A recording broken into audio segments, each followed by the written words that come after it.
Hey everybody, I've had a few questions about the break in my extreme distortion breakbeat video, one from a longtime viewer and another one on my Patreon.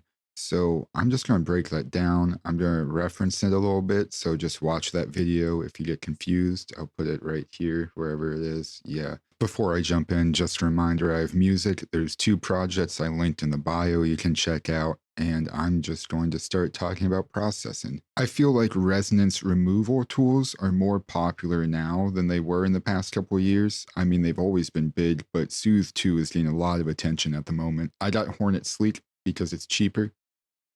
It's also very CPU heavy. Everyone's processes kind of account for how much resources they have. You can see mine peaking over here. So that's why you're not going to see a ton of plugins after this. Normally what I do is bounce, but when I made this, I just wanted to start composing. So I put Sleek on it and juiced it up. Let me talk about how I juiced it up and why it worked for all that distortion. Sleek is just on this. That's an extra snare. Sleek. So just a little bit of a dip right here can really clean up your kick drum. In my video, I think I said there was a 909 in there. I sincerely believed that. I just got this tool when I made this break. A 909 can still do a lot for giving your break a little bit of punch though. Like let's say your kick drum is at like -12 dB.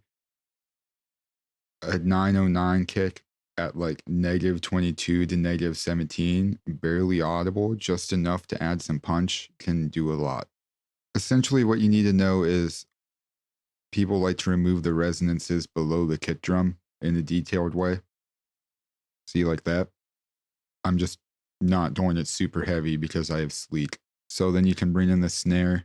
See how it's EQ'd? Here it is soloed.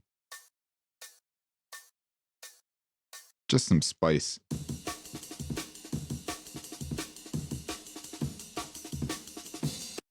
It is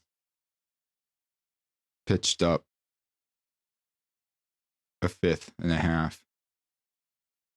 You can see I tune all this. And I don't tune it like on the green, that just takes a while. I just go by feel and note. Now I layer my tops separate, so I can compose just with like these 2 layers if I wanted to by having 2 separate breaks. Here's my amen right here.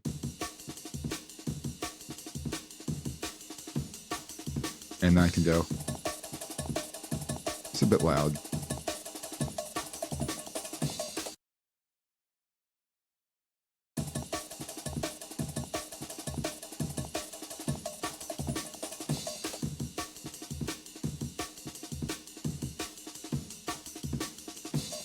Now, why these 2 things work really well together for the breakcore type of distortion, we're treating this here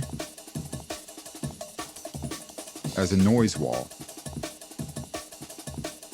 In my video, you can see I high-passed everything, so you could still get the body of the kick and the snare, but I really made this up here aggressive, and that's a noise wall. It's a bunch of texture that kind of contributes to like a rough lo-fi ambience, and you need to be aware of your reverb and compression and stuff if you're trying to make a noise wall. And this is very lightly processed because when it hits the drum machine, like you saw in that video, I'm not even making the track yet. So I don't want to compress it, then distort it like that, at least not heavily. I'll show you how I compressed it. You can see this is a little more like lo-fi.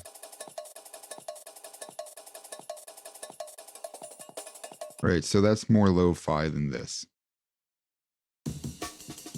And that was on purpose. Now, I put this on there. This is a channel strip. I'll show you how to replicate the sound in Bitwig though. So I'm juicing it with the preamp, so you'd use a saturator. The EQ is off, and then I have a little bit of compression. It will show you how much. And then my VU meter is important here. So barely any compression. And see how I'm smacking about 2, not 3? That's like if I hit 3, it'd be a hard clip, but it's like becoming a hard clip as I go up. So that's some juice right there. And that's not on the tops, okay? Now the amen right here and the tops run into this group right here. And this here is the main break. You can see this minor EQing. A tape machine. I have this off right now because recording and all these plugins are pretty demanding. Again, that's part of why this isn't super heavily processed. You can see here, I'm hitting about 2 again. I'm not going up to 3. So that's how I emulate like a 90s version of summing, because you have 2 tracks and you run them into one tape. It's really not that complicated. Just kind of put your head in the head of someone who existed in whatever decade you want to make music for. And then this I left off. I like to hear it with compression, but I usually, it depending on where I'm putting it, I don't bounce it out with compression.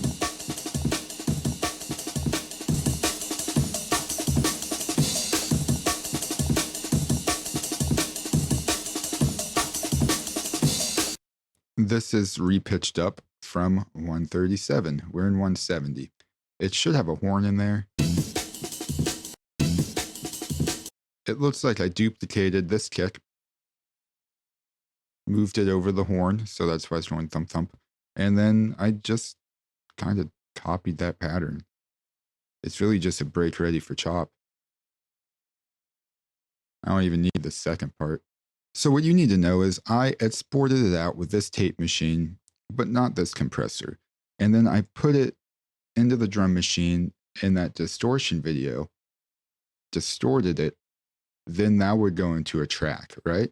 And then it would be compressed.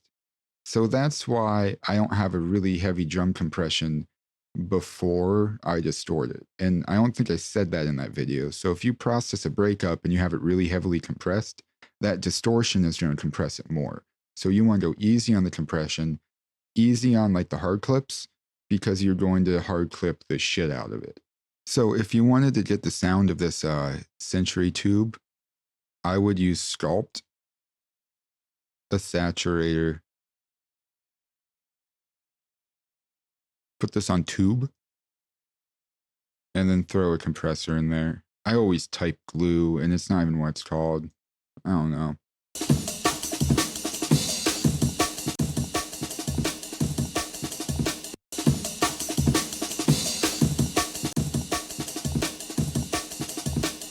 Okay, that's pretty much all. I hope that makes sense. I know it's kind of vague, but it really is just a matter of sample selection for the distortion that you're going to use. Don't forget to like, comment, and subscribe, and check out the music.